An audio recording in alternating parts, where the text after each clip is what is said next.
வணக்கம். ஏரோஹெட் ஸ்டிச்சஸ் பார்க்கலாம். நம்ம மேக்ஸ்லலாம் எப்படி லெஸ்ஸர் தென் கிரேட்டர் தென்னு போடுறோமோ அதுதான் இந்த ஸ்டிச்சு. ஸோ சேம் அதே மாதிரி தான் இருக்கும். நீங்கள் ஸ்டார்டிங்கில் நீடில் வந்து வெளியில் எடுத்துகிட்டு அந்த பாயிண்ட்டுக்கு டவுனில் சென்டராக வர மாதிரி ஒரு பாயிண்ட் ஃபிக்ஸ் பண்ணி அந்த இடத்துல ஃபினிஷ் பண்ணுங்கள். திரும்பவும் நீடில் வந்து நீங்கள் ஸ்டார்டிங் எங்கே எடுத்தீங்களோ அதுக்கு ஈக்குவலாக வர மாதிரி ஒரு பாயிண்டில் எடுத்து சென்டர் பண்ணிடுங்க. ஸோ ஏரோவே தான். ஏரோவோட ஹெட்டை மட்டும் நம்ம இப்போ போடுறோம். ஒரு பாயிண்ட் சூஸ் பண்ணி எடுத்துகிட்டு அதோட டவுனில் சென்டரில் இன்னொரு பாயிண்ட் ஃபிக்ஸ் பண்ணிக்கோங்க. அந்த இடத்துல நீடில் இன்செர்ட் பண்ணுங்கள். அடுத்ததாக இந்த ஃபஸ்ட் லைன் நம்ம போட்டிருக்கோம் இல்லையா, அந்த ஃபஸ்ட் பாயிண்ட், அந்த பாயிண்ட்க்கு ஈக்குவலாகவே இன்னொரு பாயிண்டில் நீடில் எடுத்துகிட்டு சென்டரில் ஃபினிஷ் பண்ணிக்கோங்க. இப்போ நம்ம பார்ட் 2 வீடியோ பார்த்துட்ருக்கோம். உங்களுக்கு பார்ட் 1 வீடியோ வேணுன்னா நான் டிஸ்கிரிப்ஷனில் கொடுக்குறேன், மறக்காமல் செக் பண்ணி பாருங்கள். நம்ம வந்து ஸ்ட்ரைட் ஸ்டிச் ஃபேமிலி பார்த்துட்டு இருக்கோம்.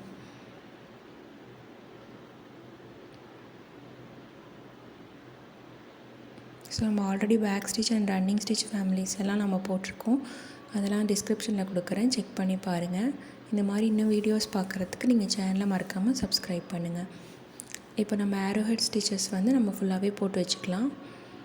ஸோ இந்த மாதிரி தான் நம்ம லெஸ் தென் கிரேட்டர் தென் மாதிரி இருக்கும். அடுத்து த்ரெட்டட் ஏரோஹெட் அப்படின்னா சேம் தான். இதே நம்ம இப்போ ஹரிசாண்டலாக ஏரோஹெட் போட போகிறோம். ஸோ கீழேருந்து ஒரு பாயிண்ட்டை எடுத்துகிட்டு அதோட மேலே சென்டராக வர மாதிரி ஒரு பாயிண்ட் ஃபிக்ஸ் பண்ணிக்கோங்க. நம்ம சேம் ஏரோவோட டாப் மட்டும் போட போகிறோம். இப்போ அதே அடுத்த பாயிண்டில் வந்து எடுத்துகிட்டு சென்டர் பாயிண்ட்லேயே போய் ஃபினிஷ் பண்ணிக்கோங்க. ஸோ ஓகேவா, பி வந்து நம்ம டவுன்வேர்டில் போடுறோம். அடுத்தடுத்த பாயிண்ட்ஸில் எடுத்து சேம் ப்ரொசீஜர் தான் நீங்கள் அப்படியே கண்டினியூ பண்ணிக்கோங்க. இந்த மாதிரி ஸ்டிச்சஸ் வந்து நம்ம பீடு எம்ப்ராய்டரி போடும்போது ரொம்ப அழகாக வரும். ஏன்னா நம்ம இதில் இன்னொரு கலர் ஸ்டிச்சு யூஸ் பண்ண போகிறோம். ஓகே, இப்போ இது ஃபினிஷ் பண்ணிக்கலாம்.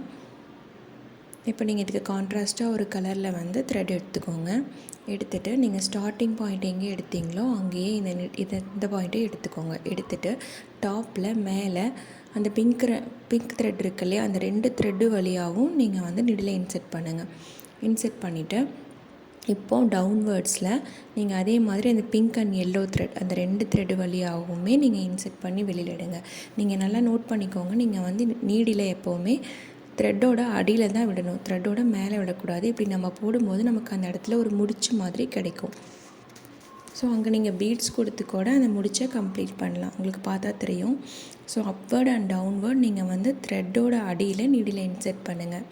நீங்கள் டவுன்வேர்ட்ஸில் விடுறப்போ முடிச்சு வந்து அப்பில் விழுகும், அப்பில் விடும்போது முடிச்சு வந்து டவுன்வேர்ட் விழுகும்.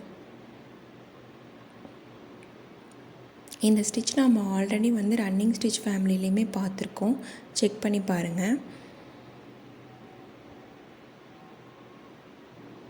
ஓகே, சேம் ப்ரொசீஜர் தான். நீங்கள் வந்து த்ரெட்டோட அடியில் மட்டும்தான் வேணும், அதை மட்டும் நீங்கள் நோட் பண்ணிக்கோங்க. இதே மாதிரி கண்டினியூ பண்ணிவிட்டு வந்து எண்டில் ஃபினிஷ் பண்ணிக்கோங்க.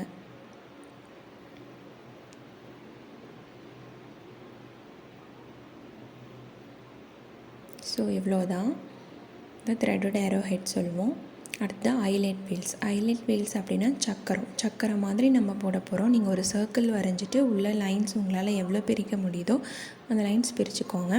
அடுத்து அதோட சென்டர்லேருந்து நீடிலே வெளியில் எடுங்க. வெளியில் எடுத்துகிட்டு நம்ம லைன்ஸ் போட்டிருக்கோம் இல்லையா, அதோட எண்ட் பாயிண்டில் நீடில் விட்டு ஒரு ஸ்ட்ரைட் ஸ்டிச் போடுங்க.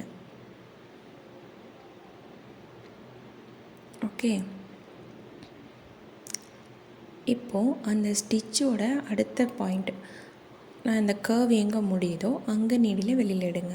ஸோ நீங்கள் ஒரு ஸ்ட்ரைட் ஸ்டிச், ஒரு கர்வ், ஒரு ஸ்ட்ரைட் ஸ்டிச், ஒரு கர்வ், அந்த மாதிரி போட்டுட்டு வருவீங்க. இப்போது நீங்கள் அந்த ஃபஸ்ட்டு ஸ்ட்ரைட் லைனில் ஃபினிஷ் பண்ணிடுங்க. இப்போ நீங்கள் கர்வை ஃபினிஷ் பண்ணுறீங்க. இது கர்வாக வராது, ஸ்ட்ரைட்டாக தான் வரும். ஏன்னா நம்ம ஸ்ட்ரைட் ஸ்டிச்சஸ் தான் பார்த்துட்டு இருக்கோம். ஸோ ஸ்ட்ரைட்டாக வந்து தான் உங்களுக்கு அந்த சர்க்கிள் மாதிரி தெரியும். எல்லா பாயிண்ட்ஸுமே சென்டர்லேயே வர மாதிரி பார்த்துக்கோங்க.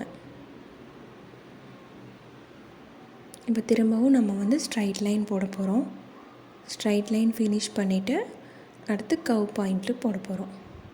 ஸோ ஒரு ஸ்ட்ரைட் லைன், ஒரு கர்வ், ஒரு ஸ்ட்ரைட் லைன், ஒரு கர்வ், இந்த மாதிரி போட போகிறோம்.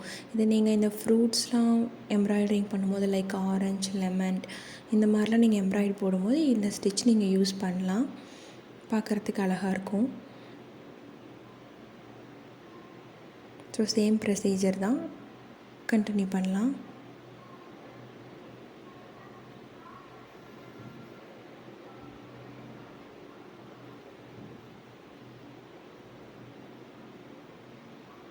ஓகே, இது ஹைலைட் பீல்ஸ் அப்படின்னு சொல்லுவோம். நீங்கள் எவ்வளோ ஸ்கொயர்ஸ் வேணால் பிரிச்சுக்கலாம், லைன்ஸ் வேணால் பிரிச்சுக்கலாம். அடுத்து ஹைலைட் ஸ்டிச். ஹைலைட் ஸ்டிச் அப்படின்னா நம்ம கருவிழி மாதிரி இருக்கணும். ஸோ சென்டரில் நம்ம கருவிழி எப்படி ஒரு குட்டி பிளாக் கலர் தெரிஞ்சு சுற்றியுமே நமக்கு ஒரு கலர் தெரியுது இல்லையா, அந்த மாதிரி தான். உங்களால் சென்டரில் எவ்வளோ ஹோல்ஸ் போட முடியுதோ அந்தளவுக்கு ஹோல்ஸ் போட்டு பெருசு பண்ணிக்கோங்க. பெருசு பண்ணிவிட்டு நீங்கள் அவ்வளோதான், அந்த சர்க்கிள் சுற்றி ஒரு ஸ்ட்ரைட் ஸ்டிச் மட்டும் போட்டுகிட்டே வர போகிறீங்க. முடிஞ்ச வரைக்கும் த்ரெட்டு நல்லா டைட்டாகவே பிடிச்சிக்கோங்க. அப்போ தான் நமக்கு அந்த ஹோல்ஸ் வந்து நல்லா விசிபிளாக தெரியும். ஸோ அந்த ஹோல் வச்சுட்டு நீங்கள் அதை சுற்றியுமே ஸ்ட்ரைட் லைன்ஸ் மட்டும்தான் போடுறீங்க. போடும்போது நல்லா துணி இழுத்து பிடிச்சிக்கோங்க. அந்த த்ரெட்டை இழுத்து டைட்டாக பிடிச்சிக்கோங்க. அப்போ தான் ஹோல் கொஞ்சம் விசிபிளாக வரும். இது பார்க்குறதுக்கு உங்களுக்கு எம்போஸ்டாக தெரியும், நம்மளோட கருவிழி மாதிரியே தெரியும். ஃப்ளார்ஸ்லாம் போடுறப்போ நம்ம இந்த ஸ்டிச் போட்டு இந்த சென்டர்லேயுமே கூட ஃபில்லிங்ஸ் கொடுக்கலாம். இப்போ நம்ம இதை ஃபினிஷ் பண்ணுறோம். பார்த்தீங்கன்னா உங்களுக்கு தெரியும், அந்த சென்டரில் உங்களுக்கு ஒரு பாயிண்ட்டு தெரியுதுங்களா. ஸோ சென்டரில் நல்லா ஹோல் வர மாதிரி விசிபிளாக போடுங்க. உங்களுக்கு லைட்டாக அது எம்போஸ்டாக இருக்க மாதிரியும் நமக்கு தெரியும். இதை நம்ம வந்து ஹைலைட் ஸ்டிச் அப்படின்னு சொல்லுவோம். நம்ம கருவிழி மாதிரியே இருக்கும்.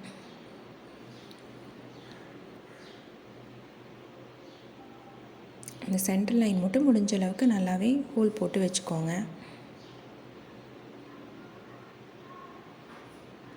ஓகே, அடுத்த ஷீப் ஸ்டிச் அப்படின்னா நீங்கள் ஃபஸ்ட்டு நம்மளோட கோட்லலாம் பார்ப்போம் இல்லையா, பவுட்டை அந்த மாதிரி இருக்கும். அதுக்கு நீங்கள் வந்து முதல்ல ஒரு 3 லைன்ஸ் போட்டுக்கோங்க, 3 ஸ்ட்ரைட் ஸ்டிச் போட்டுக்கோங்க. அது நீங்கள் எவ்வளோ தூரம் வேணால் போட்டுக்கலாம், உங்களோட டிஸ்டன்ஸ் பொறுத்து. ஸ்டார்ட் அண்ட் எண்ட் டிஸ்டன்ஸ் நீங்கள் சூஸ் பண்ணுறது தான். ஸோ 3 ஸ்ட்ரைட் ஸ்டிச் ஃபஸ்ட்டு போட்டுக்கோங்க. கொஞ்சம் நெருக்கமாக போட்டுக்கோங்க.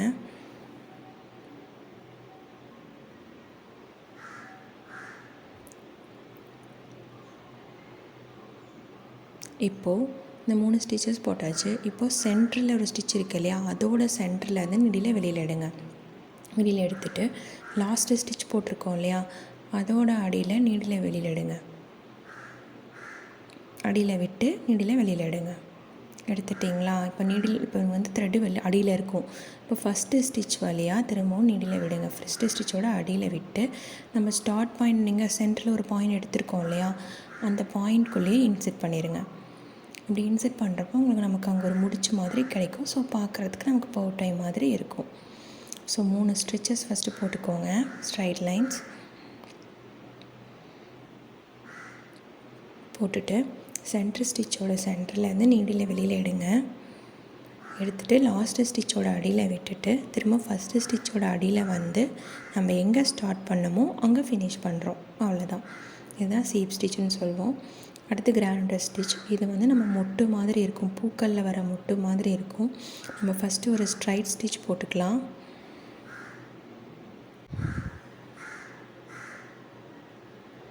ஓகே, ஸ்ட்ரைட் ஸ்டிச் போட்டாச்சு. இப்போ திரும்ப அதே ஸ்டார்ட் பண்ணோம் இல்லையா, அதே பாயிண்டில் நீடில் வெளியில் எடுங்க.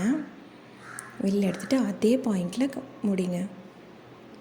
இப்போ நீங்கள் இந்த த்ரெட்டை விடும்போது மட்டும் உங்களோட ரைட் சைடு வர மாதிரி, ரைட் சைடில் அப்படியே எண்டில் முடிகிற மாதிரி பிடிக்கணும்.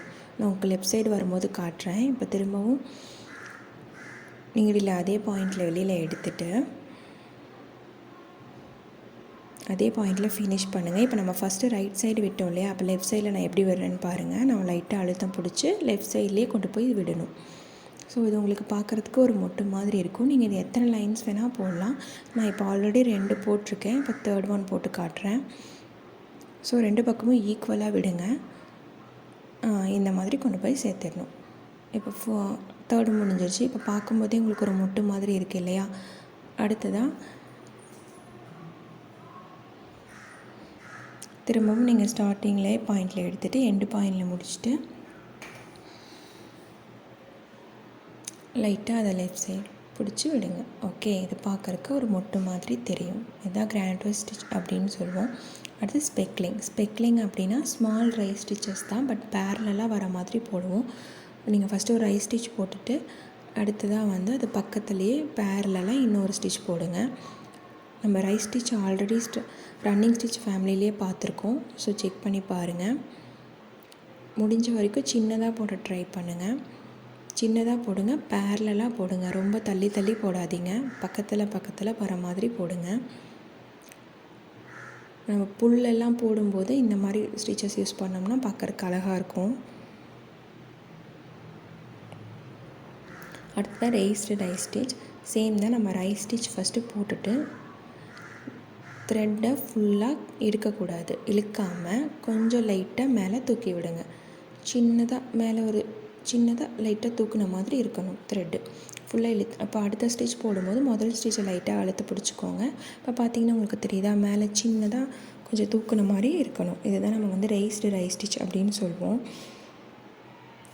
ஸோ இதோடு நமக்கு ஸ்ட்ரைட் ஸ்டிச் ஃபேமிலி முடியுது. இதே மாதிரி எல்லா ஸ்டிச்சஸும் பார்க்குறதுக்கு நம்ம சேனலை மறக்காமல் சப்ஸ்கிரைப் பண்ணுங்கள். தேங்க்யூ ஃபார் வாட்சிங்.